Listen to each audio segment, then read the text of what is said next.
2013 तक देश के सबसे बड़े बाबा आशाराम बापू थे, जिनके ओवरऑल देश विदेश में 5 करोड़ से ज्यादा भक्त थे। Cutting across party lines, chief minister से लेके प्रधानमंत्री तक हर कोई आशाराम बापू से जाके मिलता था, उनके आगे सर झुकाता था, क्योंकि उनके पास एक सॉलिड वोट बैंक था। पूज्य आशाराम बापू के सानिध्य में पूरे देश से एक साधक के स्वरूप में पूज्य बापू के चरणों में आकर के बैठे हैं। ब्यूरोक्रेट से लेके फिल्म स्टार्स, क्रिकेटर्स, बिजनेसमैन, हर कोई बाबा के चरणों में पड़ा रहता था। लेकिन फिर तकदीर का पासा ऐसा पलटता है कि आज आशाराम बापू को कोई नहीं पूछता है। उनके आश्रम खाली पड़े हुए हैं और वो खुद अपने बेटे के साथ जेल में सजा भुगत रहे हैं। कितनी बड़ी हो चाहे मुसीबत फिर ना टिकने पाए है जोगी रे, हम तो लुट गए तेरे प्यार में। तो चलिए जानते हैं आशाराम बापू के इस राइज एंड फॉल की स्टोरी। कैसे एक मामूली रिक्शा वाला देश का सबसे बड़ा बाबा बनता है और उसके बाद एक नाबालिग लड़की के साथ दुष्कर्म करने के मामले में जेल चला जाता है। मामला इतना गंभीर होता है कि उसे बेल तक नहीं मिलती है और हजारों करोड़ का खड़ा साम्राज्य आज शून्य में बदल गया। चलिए उस पूरी कहानी को ट्रेस करते हैं। जहां पे आशाराम बापू को अरेस्ट किया गया, उसके बाद उन्होंने खुद को नपुंसक डिक्लेयर कर दिया। एसएचओ को भस्म करने की धमकी मिल रही थी। एक के बाद एक इस केस से जुड़े गवाहों की अज्ञात बंदूकधारी हमला करके हत्या कर रहे थे। और वो कौन कौन से पॉलिटिशियंस थे जो आशाराम बापू को बचाने में लगे हुए थे? क्या वो भाजपा से थे, या वो कांग्रेस से थे, या वो किसी रीजनल पार्टीज के थे, या कटिंग अक्रॉस पार्टी लाइंस हर कोई आशाराम बापू के वोट बैंक पे नजर रखे था? चलिए जानते हैं आशाराम बापू की कहानी से जुड़े हुए इन सभी डर्टी सीक्रेट्स को। 1947 में देश के बंटवारे के 6 साल पहले यानी 1941 में अखंड भारत के सिंध प्रांत में 1941 में असुमल हरपलानी उर्फ आशाराम नाम के एक लड़के का जन्म होता है। देश के बंटवारे के बाद पूरा परिवार गुजरात में आके सेटल हो जाता है और ये अहमदाबाद में रहने लगते हैं। परिवार गरीब था और पिता लकड़ी कोयला बेचने का काम करते थे। असुमल उर्फ आशाराम ने 4th क्लास तक पढ़ाई करी। 15-16 साल की उम्र आते आते इस लड़के ने शराब की तस्करी का काम शुरू कर दिया। इसी बीच इस लड़के की मुलाकात गुरु लीला श्याम महाराज से होती है। कुछ दिन अपने गुरु के साथ रहने के बाद आशाराम अपना एक अलग आश्रम खोल लेते हैं गुजरात से 10 किलोमीटर दूर मोटेरा गांव में। ये इनका पहला आश्रम था जो 1972 में बना था। कुशल वक्ता होने की वजह से आश्रम में भीड़ बढ़ने लगी। 14 फरवरी को कुकर्म के तरफ जाने के बदले, प्रेम दिवस के बहाने सत्यानाश का दिवस मनाने के बदले माँ बाप का पूजन करे तो माँ का और बाप का जो अंतरात्मा है उनकी भी दुआ बच्चों पर बरसेगी। और धीरे धीरे असुमल आशाराम बन जाते हैं और भक्तगण उन्हें आशाराम बापू कहने लगे। बापू का ही सामर्थ्य है, इतनी बड़ी पश्चिमी संस्कृति के साथ वे सीधा सीधा संघर्ष कर रहे। 1980s के दशक तक आशाराम बापू का इतना नाम हो चुका था कि गुजरात ही नहीं बल्कि पूरे देश के बड़े बड़े नेता अब आशाराम बापू के आश्रम में आने लगे थे। और आशाराम बापू के पास 425 आश्रम, लगभग 1700 बाल संस्कार केंद्र, 50 बोर्डिंग स्कूल, 36 गुरुकुल, 1400 समितियां और 1000 अलग अलग केंद्र देश के अलग अलग कोनों में हो गए। काफी बड़ा साम्राज्य खड़ा हो चुका था और नेट वर्थ आशाराम बापू की हजारों करोड़ रुपए में थी। कई शहर के एकड़ों जमीन में आशाराम बापू के आश्रम बन चुके थे, लेकिन इसमें बहुत सी जमीन लैंड ग्रैबिंग और लैंड इंक्रोचमेंट के तहत अनाधिकृत तरीके से अपनाई गई थी। 10,000 करोड़ से ज्यादा का एम्पायर बना चुके आशाराम बापू के जब भी शिविर लगते थे तो वहां पे वीआईपी और वीवीआईपी के लिए अलग सीटिंग अरेंजमेंट होता था और उनके भक्तगणों के लिए अलग सीटिंग अरेंजमेंट रहता था। प्रवचन की अलग से सीडी डीवीडी बनती थी। अलग अलग टीवी चैनल्स आशाराम बापू के प्रवचनों को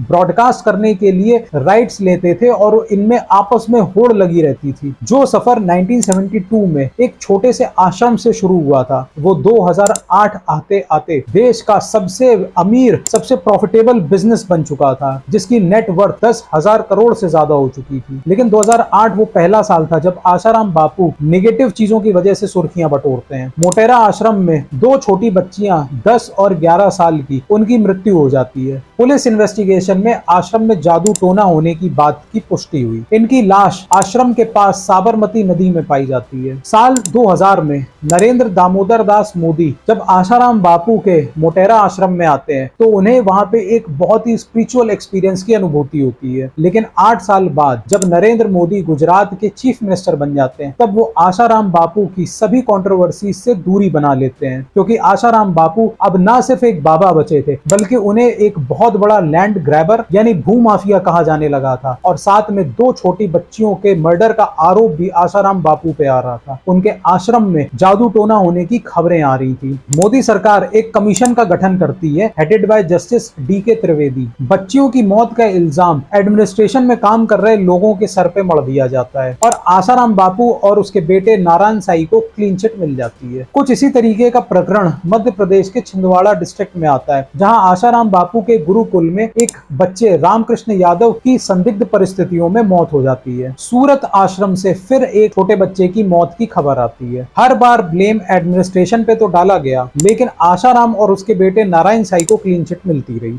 तमाम विवादों के बावजूद अभी तक आशाराम या उनके बेटे पर कभी कोई FIR नहीं हुई थी। 2010 में एक न्यूज चैनल स्टिंग ऑपरेशन करता है। टीम आशाराम के हरिद्वार आश्रम में एक लड़की को लेकर जाती है। भेष बदले हुए पत्रकारों ने आशाराम बापू से कहा कि ये एक विदेशी लड़की हमारे साथ है जिसपे कुछ धोखाधड़ी के आरोप लग गए हैं और ये भारत में छुपना चाहती है। और आशाराम बापू बड़ी बड़ी बातें करते हैं, बोलते हैं कि यहाँ पे डाकुओं से लेकर चोरों तक को छुपाया जाता है और वो उस विदेशी लड़की को छुपाने के लिए तैयार हो जाते हैं। शाम को ये विदेशी लड़की आशाराम बापू से कहती है कि मुझे रात में अच्छे से नींद नहीं आती है, तो बदले में आशाराम बापू कहते हैं तुम मेरे साथ रात बिताओ, तुम्हें बहुत अच्छी नींद आएगी। बढ़िया नींद आएगी, मैं करता हूँ, मेरे पास हो जाना। अब पत्रकारों का स्टिंग ऑपरेशन तो सक्सेसफुल हो गया था। शाम को प्रवचन शुरू होना था, भीड़ काफी ज्यादा आ गई और उस भीड़ का फायदा उठाकर ये रिपोर्टर और वो विदेशी लड़की चुपचाप भाग जाते हैं। लेकिन एक चीज तो कंफर्म हो चुकी थी कि आशाराम बापू एक नंबर का कैरेक्टरलेस आदमी था, लेकिन पाप का घड़ा जब भर जाता है तो कभी ना कभी तो वो फूटता ही है। 2010 से 2013 के बीच में आशाराम बापू के देश भर में अलग अलग जगह गुरुकुल चल रहे थे और उसमें 590 से लेकर 595 के आसपास लड़कियां गुरुकुल छोड़ के भाग जाती हैं और सबने अपने घरों में जाकर एक ही बात करी कि उन्हें आश्रम में बहुत गलत तरीके से ट्रीट किया जाता है, मिसबिहेव किया जाता है और साफ शब्दों में कहा जाए तो उन्हें मोलेस्ट किया जाता है। साल 2013 आशाराम बापू की जिंदगी का ऐसा साल था जहां से उनका डिक्लाइन शुरू हो गया और जितने पाप उन्होंने किए थे वो सारा भांडा धीरे धीरे फूटना शुरू हो गया। मध्य प्रदेश के छिंदवाड़ा जिले में आशाराम बापू के गुरुकुल में लगभग 400 लड़कियां पढ़ रही थी, जिसमें से 11th-12th में पढ़ने वाली लड़कियों की संख्या 90 से 95 थी। इन 11th-12th क्लास की लड़कियों को आशाराम बापू का प्रवचन सुनाने के लिए उनके हरिद्वार आश्रम भेजा जाता है। वहां एक लड़की को देखकर आशाराम बापू की नीयत फिसल जाती है। आशाराम की लाड़ इतनी ज्यादा टपक गई, नीयत इतनी ज्यादा बिगड़ गई कि उसने अपनी एक सेविका जिसका नाम शिल्पी था उसको इस बच्ची के साथ संभोग करने के काम में लगा दिया। शिल्पी जो दुनिया के आगे एक सेविका थी वो एक्चुअली आशाराम की दलाल थी, जिसे साफ सुथरी अंग्रेजी भाषा में पिंप कहते हैं। लेकिन इस बात से वो बच्ची अनभिज्ञ थी। उसकी नजर में तो आशाराम बापू एक भगवान था। जब उसके पास ये मैसेज पहुंचा कि आशाराम तुमसे मिलना चाहते हैं तो वो तो प्रसन्न हो गई। उसे तो लगा कि जैसे स्वयं साक्षात भगवान उससे बात करना चाहते हैं। इस बच्ची के माता पिता आशाराम बापू के इतने बड़े भक्त थे कि उत्तर प्रदेश के शाहजहांपुर डिस्ट्रिक्ट में पिता ने लोन लिया और उससे एक मंदिर और एक आश्रम बनवाया आशाराम बापू के नाम पे। पिता का ट्रांसपोर्ट का एक छोटा सा बिजनेस था और वो अपनी कमाई का एक हिस्सा हर महीने आशाराम बापू के ट्रस्ट में जमा करता था। सारे बच्चों को आशाराम के गुरुकुल में भेज दिया था ताकि वो एक अच्छी शिक्षा प्राप्त करके जिंदगी में कुछ बड़ा कर सके। लेकिन उन्हें पता नहीं था कि जिस आदमी पे वो इतना भरोसा कर रहे हैं वो एक्चुअली इंसान नहीं है बल्कि एक जंगली भेड़िया है जिसकी नजर अलग अलग बच्चियों पे रहती है। 72 इयर्स का आशाराम बापू एक 16 साल की छोटी बच्ची के ख्याल अपने दिल और दिमाग में से निकाल नहीं पा रहा था। बच्ची को अपनी हवस का शिकार बनाने के लिए शिल्पी नाम की इस सेविका को हरिद्वार से छिंदवाड़ा भेजा जाता है। दूसरी तरफ जोधपुर में शिवा नाम के शिष्य से बोला गया कि 9, 10 और 11 अगस्त 2013 को इनके भव्य कार्यक्रम जोधपुर में होने चाहिए। पुलिस ने जब कॉल डिटेल्स निकाली तो पता चला कि आशाराम शिल्पी से काफी ज्यादा बातें कर रहे थे और अपने प्लान को अंजाम देने के लिए लगातार शिल्पी पे दबाव बना रहे थे। शिल्पी ने इस बच्ची से कहा कि तुम्हारे ऊपर भूत प्रेत का साया है और तुम्हें बाबा के पास जाना पड़ेगा। शिल्पी ने जब मना किया तो इसके माँ बाप पे प्रेशर पड़ने लगा। पिता तो तैयार नहीं हुए, लेकिन माँ की अंधभक्ति और अंधविश्वास के चलते पूरा परिवार जोधपुर में इकट्ठा होता है। 13 अगस्त को जब पूरा परिवार जोधपुर रेलवे स्टेशन पहुंचता है तो आशाराम बापू के लोग खुद उन्हें रिसीव करने के लिए वहां पे मौजूद थे। जिस इंसान के करोड़ों भक्त हो, उसके आदमी किसी एक परिवार को स्पेशली रिसीव करने के लिए रेलवे स्टेशन तक जा रहे हैं, ये चीज अपने आप में संदेह पैदा करने के लिए काफी थी। जोधपुर से 40 किलोमीटर दूर मणि गांव में आशाराम बापू का देवरा फार्म हाउस था, जिसे इनके आदमी एकांत कुटिया कहते थे। 15 तारीख को आशाराम पूरे परिवार से फिर से मिलते हैं और इस बार कुछ मंत्र पढ़ने के साथ साथ लड़की के सर पर हाथ फेरते हैं। उसके बाद परिवार को कन्विंस करते हैं कि समस्या बहुत ज्यादा जटिल है और लड़की को अकेले में आशाराम के पास आना होगा। माँ बाप हिचकिचाते हैं, लेकिन आशाराम का स्टाफ और वो शिवा माँ बाप को मना लेते हैं। अकेले कमरे में ना कोई बल्ब था, ना ट्यूबलाइट, ना फैन, और आशाराम बापू को पूरे टाइम ये डर रहता था कि कहीं कोई कैमरा किसी कमरे में ना ऐसा लगा हो जो आशाराम बापू के काले कारनामों को एक्सपोज कर दे। इसलिए कमरे का फर्नीचर काफी कम रखा जाता था, सिर्फ बीच में एक बेड पड़ा होता था जहाँ पे आशाराम बापू अपने काले कारनामों को अंजाम देता था। बच्ची को पहले एक गिलास दूध पिलाया जाता है, उसके बाद आशाराम बापू उसे हिप्नोटाइज करता है और उसके बाद जब उसके कपड़े उतारने लगता है तो बच्ची रोती है, चिल्लाती है, तो आशाराम उस बच्ची को धमकी देता है कि पूरे परिवार को जान से मार दिया जाएगा। धमकी के आगे वो लड़की चुपचाप सब सहन करती है। आशाराम उसके साथ दुष्कर्म करता है। बच्ची चुपचाप कमरे से बाहर निकलती है। अगले दिन 16 अगस्त को पूरा परिवार जोधपुर से वापस सहारनपुर चला जाता है। 17 तारीख को वो बच्ची पूरा सदमे में थी। 18 तारीख को अपनी माँ को वो पूरी बात बताती है। माँ ने सारी आप बीती पिता को बताई। पिता ने आशाराम बापू से खुद बात करने की प्रयास किए, लेकिन आशाराम के आदमी आमने सामने बात करने के लिए तैयार नहीं हुए। जोधपुर के बाद आशाराम का अगला प्रवचन दिल्ली के रामलीला मैदान में था। जब रामलीला मैदान में भी इस परिवार को आशाराम बापू से मिलने नहीं दिया जाता है, तब पास में कमला मार्केट पुलिस स्टेशन में परिवार जाता है। मामला सुनने के बाद एसएचओ के होश उड़ जाते हैं। एसएचओ ने अपने सीनियर डीसीपी को फोन किया और बताया कि किस तरीके से ये हाई प्रोफाइल केस उनके पुलिस स्टेशन में आया है, लेकिन मामला ज्यूरिसडिक्शन का फंस रहा है क्योंकि घटना जोधपुर की है। डीसीपी 0 एफआईआर लिखने का ऑर्डर दे देते हैं। 0 एफआईआर उस केसेस में होती है जहां पे मामला बहुत संगीन होता है, बहुत सेंसिटिव होता है और ज्यूरिसडिक्शन की वजह से केस के डिले ना हो तो पीड़ित पक्ष किसी भी पुलिस स्टेशन में जाके अपनी एफआईआर लिखवा सकता है और उसके बाद क्राइम जिस भी पुलिस स्टेशन में हुआ है उस ज्यूरिसडिक्शन में एफआईआर को ट्रांसफर कर दिया जाता है। 20 तारीख को रात के 2 बजे से 3 बजे के बीच में ये 0 एफआईआर लिखी जाती है और 21 तारीख को लगभग हर बड़े न्यूज़पेपर में आशाराम बापू पे जो एफआईआर की गई थी उसके बड़े बड़े हेडलाइंस पब्लिश किए जाते हैं। आशाराम बापू पे अभी तक हमेशा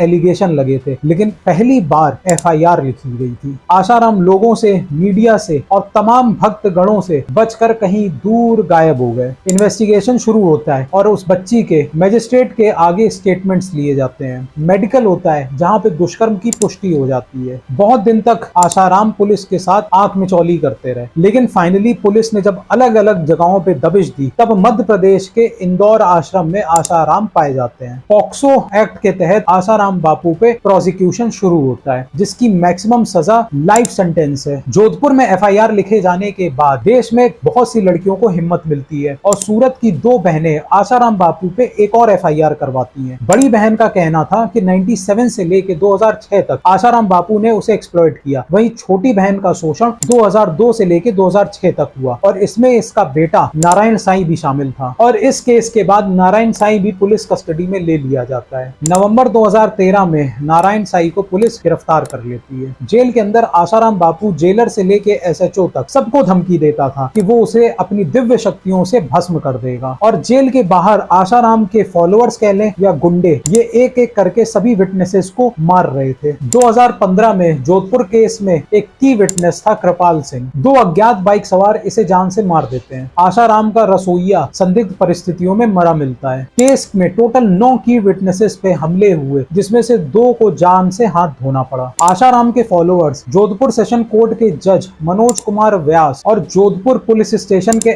SHO को धमकियां मिलती हैं जान से मारे जाने की। आशाराम बापू का personal physician doctor Rahul Sachan court में गवाही देने जाता है और वहां पे उस पर हमला हो जाता है। 2015 के बाद वो संदिग्ध परिस्थितियों में गायब हो जाता है और उसके बाद वो जिंदा या मुर्दा कभी मिलता ही नहीं है। देश के बड़े बड़े वकील सलमान खुर्शीद से लेकर सुब्रमण्यम स्वामी, राम जेठमलानी, कपिल सिब्बल सबने कोशिश कर ली, लेकिन आशाराम बापू को बेल नहीं दिला सके। 2019 में सूरत वाले केस में नारायण साई को आजीवन कारावास की सजा मिलती है। आशाराम बापू को 25 अप्रैल 2018 के दिन जोधपुर वाले केस में आजीवन कारावास की सजा मिलती है। वहीं 31 जनवरी 2023 को सूरत वाले मामले में आजीवन कारावास की सजा मिलती है। इस तरह 1972 से जिस सफर को आशाराम बापू ने शुरू किया था, 2013 में आखिरकार उसका भांडा फूटता है और 2018 में वो खत्म हो जाता है। आज आशाराम के आश्रमों में परिंदा भी पर नहीं मारता है। उनके अंध भक्तों को लगता है कि बहुत बड़ी साजिश करी गई है। आज हम गुरुदेव से प्रार्थना करने भी आए हैं कि वो हमारे बीच जल्द से जल्द आएँ, क्योंकि हमारे जैसे बहुत सारे लोग हैं जिसे गुरुदेव की बहुत ज़रूरत है। बापू जैसा तो कोई कहीं है ही नहीं, इस पूरी दुनिया में कहीं भी कोई नहीं मिलेगा। गुरुदेव तो ऐसे हैं कि हम शब्दों से तो बयान नहीं कर सकते। जबकि हकीकत ये है कि आशाराम बापू सनातन धर्म के लिए सबसे बड़ा धब्बा था और नई पीढ़ी में एक नए बाबा बहुत तेजी से पॉपुलर हुए हैं, धीरेन्द्र शास्त्री उर्फ बाबा बागेश्वर धाम। क्या धीरेन्द्र शास्त्री भी आशाराम बापू की तरह एक दोगले चरित्र का व्यक्ति है? क्या धीरेन्द्र शास्त्री भी लोगों के साथ पाखंड करके उन्हें बेवकूफ बना रहा है? इस बाबा पे मैंने एक अलग वीडियो बनाया है, यहाँ पे क्लिक करके देख सकते हैं।